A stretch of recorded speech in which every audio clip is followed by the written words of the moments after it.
What's up, y'all? Here I go again. I was reading the comments. Oh, Oschino, you're bitter. Maybe so.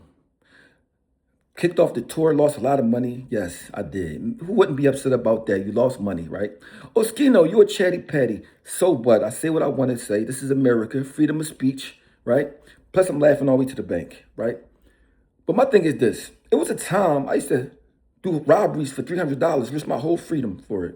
Who wouldn't want to sit in their kitchen seeing how they feel and make thousands and thousands of dollars? Only a fool wouldn't want to do it. So miss me with all the chatty patty and the bitter and all. Because listen, bitter is an emotion, right? Somebody do something wrong to you, you could be bitter about it. You want to get back at it, whatever, right? My get back is to get money, and obviously I'm getting money. I mean, you can look at me and tell I'm getting money. I mean, this ain't a joint where you sitting here like you destitute and you mad because you poor and all that. No, I'm getting to it, right? But listen, let's talk about Meek Mills and Chris. Meek Mills, you sitting there with Chris like y'all like each other, right?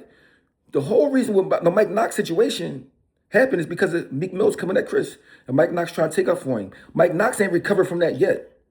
He lost his relationship with 50 Cent, and you sitting there with him. Furthermore, I want to know this, Meek. When you was in Puff Daddy pool shaking your butt, right? Saying, and he was like, I love you, Daddy. You deserve it, Daddy. And you said, I love you too. When you was wearing the same outfit as Puff Daddy, right? With the midget, right? We was Puff Daddy Young John, right? And then when he went to prison, you said, no Diddy. You try to play Puff Daddy, right? Now that he's in prison for a little bit of time, you mean he's getting out. What are you going to say to him when you see him? Are you going to be like, what's up, old head? I was joking. Or you going to act like you don't see him? Or how you going to play that? I'm waiting. I can't wait to see this. Because you dissed the man who you thought he wasn't coming home, right? Because you have no loyalty to nobody, right? And people around you allow you to act like a diva because they need you, right? But you see, I know you know you. I know you. I know your heart. I know your morals. Even the stuff you did with Hitmakers with the young boy Cash Capri. You try to stop the young boy Cash Capri from getting on, bro. And the boy Hitmaker said, man, I ain't listening to you. I do what I want to do. So let's talk about you being a hater. Oschino, you're a hater. No, Meek Mills is a hater. I would never call anyone to try to stop somebody from getting on. Ever. Ever.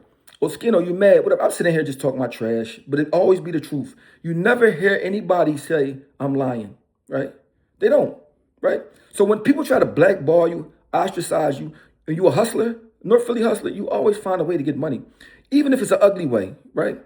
And you can't be mad at a person. I spent my whole youth rapping, trying to get a record deal, and finally got one, right? They smashed me in with a group of people that suckers, right? And got a nerve to say, oh, you can't come on the show, you can't do the tour. I'm gonna get money anyway, bro. You know what I mean? You bet y'all should be happy that I'm doing it this way instead of the other way. You know what I mean? But Chris, come on, you gotta have a backbone, bro. You know you told Mike Knox about what Meek Mill said about you for no reason. Remember, I was at your house that day. If you look up down on my Instagram page, you will see me and Chris together. And you was like, man, I asked you, did you want me to say something to Meek? He's like, no, I don't see nothing. You got Mike Knox to say something for you. Then you turned around and said, you didn't get Mike Knox to say it, bro. At some point, you got to stand on what you do. And I want to ask you this, Chris. Are you and Freeway still cool? Because Freeway was at dinner with Spade. So with all this being said, Philadelphia flips upside down. I don't understand it, right? So I just stay in my kitchen, eat my breakfast, drink my coffee, and be an old man. You know, old people like to rant and rave. Old people like to just be fussing and fighting because they old. They mad they old. I'm mad I'm old. I'm mad I'm not young.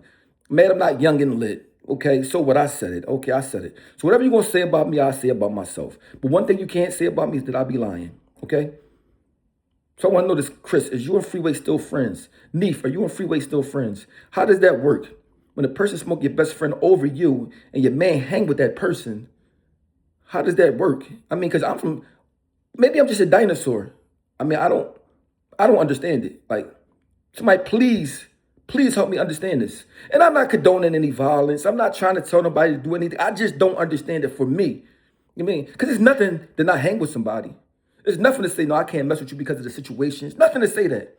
You know what I mean? But when people don't have no morals, nothing at all, they just do any old thing, I don't understand it. So people get mad at me, Oschino, you keep talking, starting trouble. I don't care.